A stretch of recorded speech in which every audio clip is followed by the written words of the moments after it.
Girls and giant fighting robots. What a combination. I'm always down for playing games where characters fight against an enemy or each other in robots, and when I first heard about Relaya and seen the gameplay of it, I couldn't help but compare the game to the Super Robot Wars games since they share tactical gameplay with animated battle scenes. Of course, not all of the pilots in Relaya are girls, but if it has fighting robots, then I'm in. Relaya begins in the year 2049. Humanity has advanced into space and they have secretly made contact with extraterrestrial beings known as Relayas. Unfortunately though, the Relayas aren't exactly friendly and instead want to destroy humanity. They begin by causing a disaster in Hoshinomiya City in Japan by causing people and objects to fall upwards into outer space in an event that had come to be known as a gravity loss. Caught up in the disaster are two sisters, Terra and Luna. While trying to stay grounded, Terra had promised Luna that she wouldn't let go of her hand. Unfortunately, she loses her grip and lets go of her hand, and Luna falls into outer space. The event traumatized Terra, and 2 years later in 2051, we find her in the lunar colony Artemis. Terra has awoken as the Starchild of Earth. The Starchildren are chosen beings who inherit the will of the planets and stars, and have the special power to control gravity. This allows them to pilot robots known as stellar gears to fight back against the Relayas. Terra and her robotic companion Yodaka, whom she rescued in the 2 years since the accident, are caught in and survive another gravity loss event, and Terra is found by First Star Himiko, a special Starchild whose destiny is to seek out and unite the Starchildren, and together they fight off the Relayas who have invaded the moon. As they fight, Terra is shocked to find that not only is her sister Luna alive, she's the Starchild of the moon, and is also helping the Relayas to take revenge on humanity. This kicks off a series of events where Terra joins the crew of the Asterism, a ship that totally doesn't look like the Albion from Mobile Suit Gundam 0083 Stardust Memory, and they seek to unite the Starchildren and fight back against the Relayas and other events taking place behind the scenes. But is this game any good? Find out in The Good. I do like the overall gameplay features and tactical strategy approach this game has. Players and enemies are arranged in a grid and will take turns moving, supporting and attacking. You can also backstab an enemy if it's sandwiched between two of your units, though be careful as the enemies can do the same as well. This is where the game is very similar to the likes of Super Robot Wars. Hell, there's even cool battle animations at play when units attack each other using full-size robots as opposed to the super deformed approach most Super Robot Wars games go for, and they do look visually appealing. Characters are assigned to 4 different roles: Assault, who are your main attackers, Snipers, who can attack from a distance, Tanks, who are your shields and damage absorbers, and Scouts, who can also attack from a distance and provide support using remote controlled bits, sort of like the bits and funnels from Gundam. Outside of battles and story, you can unlock stat bonuses as well as passive and active skills for your pilots through their star cubes. Each character has their own class within their roles, and once the star cube for that class has been completed, you unlock an intermediate class that you can choose from, and then an advanced class. Once that has been filled out, the other intermediate class and advanced class is unlocked. Once that has been filled, depending on the type your character is, 2 more skills which will make them horribly overpowered will be added. To unlock the nodes of the star cubes, your characters will need to earn JP or job points.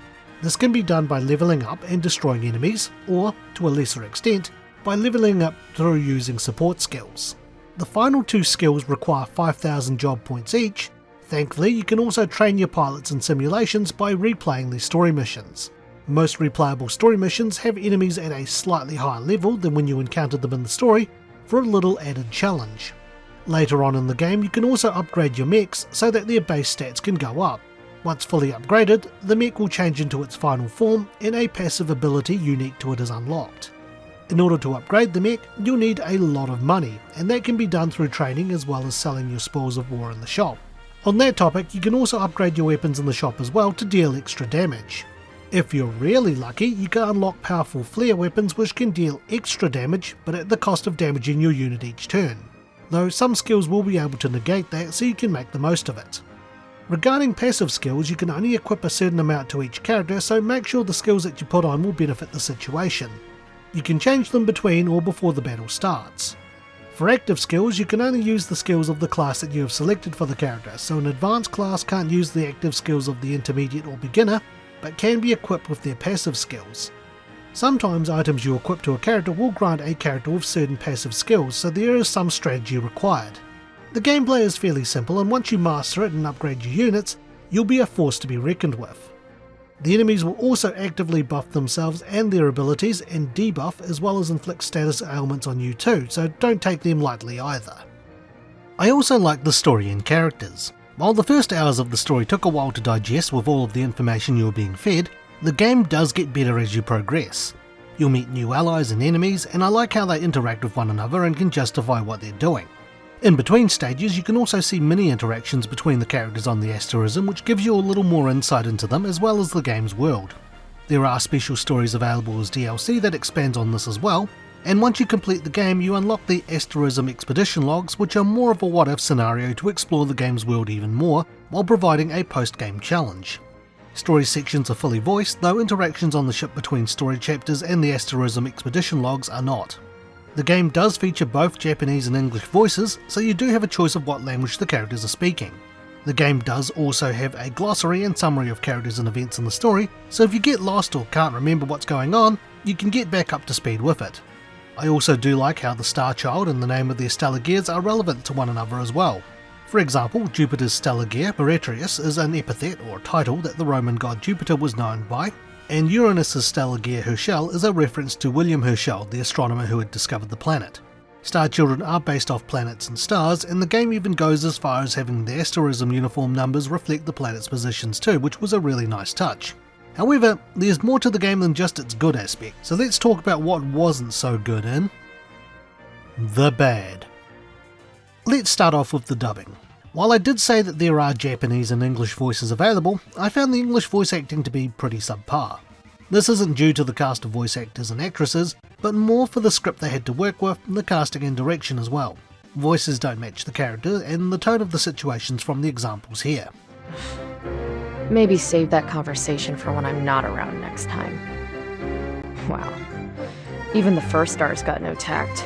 Relayer forces annihilated. Battle ended. I actually feel a bit sorry for the relayers. What did that little shit say? Language, Milky Way. Let's not leave our decorum back on Earth.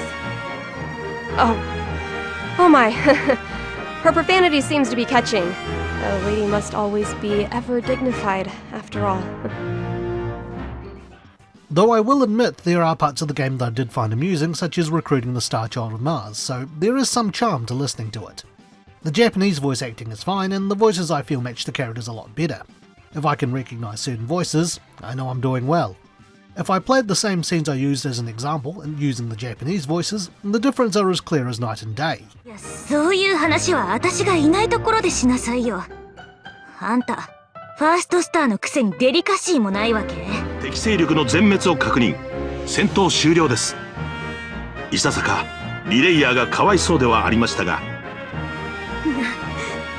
なんですの、あのクソガキは。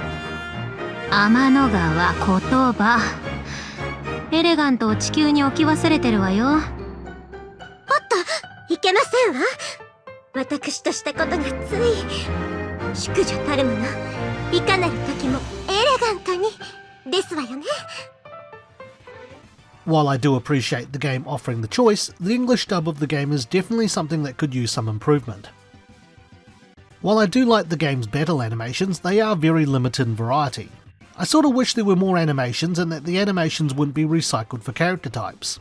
There's only so many times I can watch a scout destroy another scout's remote bits, or two snipers shooting a bullet that graze past one another with one missing and the other hitting. Characters learn active attack skills, yet the animations of those skills are no different to a regular attack. This is where Super Robot Wars shines. Each unit has different animations for each of their attacks, which I really liked. And saying that just because they can do that since Super Robot Wars is a mashup of different mecha series isn't a valid reason either. The Super Robot Wars original generation games, which are made up of Barn Presto originals, have pulled this off too. I sort of wish that there were more unique attack animations for the attacks and skills of the mechs in Relayer. It also doesn't help that just about all of the stellar gears look virtually alike, with the big difference being the colour schemes. Even the final forms aren't all that much different either. It sort of detracts from how unique the characters are, as you can have the mechs reflect their personalities in their actions and designs. Could be a learning experience going forward. This issue I feel is minor to me, but the game does encourage grinding and replaying levels over and over. You will find very quickly as you unlock stronger weapons and gear that you will need more money to buy them, let alone upgrade them, which does go up in price the better the weapon is. You'll also find that you'll need a lot of money to fully upgrade a stellar gear as well. Each stellar gear has 6 parts to upgrade, and to fully upgrade a part you'll need 80,000 credits. If we do some quick math here, 80,000 multiplied by 6, we get 480,000 credits to fully upgrade a unit. Then repeat for all of the units that you've unlocked. Most stages you'll be lucky to get 20,000 a stage replay, though late game you can net 60,000 to 80,000 per stage replay, so it does get somewhat more manageable. Even the training stage that you can play specifically to get credits will be less than late game stages, as enemies are worth more credits the stronger they are. Thankfully, you can turn off the animations and just have the game on auto battle. Not only will you get credits, you can also get gear that you can equip or sell, and gain levels so that you can obtain JP to fill out your character's star cube. Training is definitely encouraged, as in-game enemies are well over level 100, and if you're weaker than the enemy, it's a penalty to your accuracy and damage dealt. Thankfully, this also applies to the enemy if you're stronger than them. As I'm used to grinding in RPGs, it's not a huge issue to me, but it may put off some folks, especially if they aren't keen on replaying levels over and over again. Nonetheless, that's all I have for the bad, so let's move on to the opinion.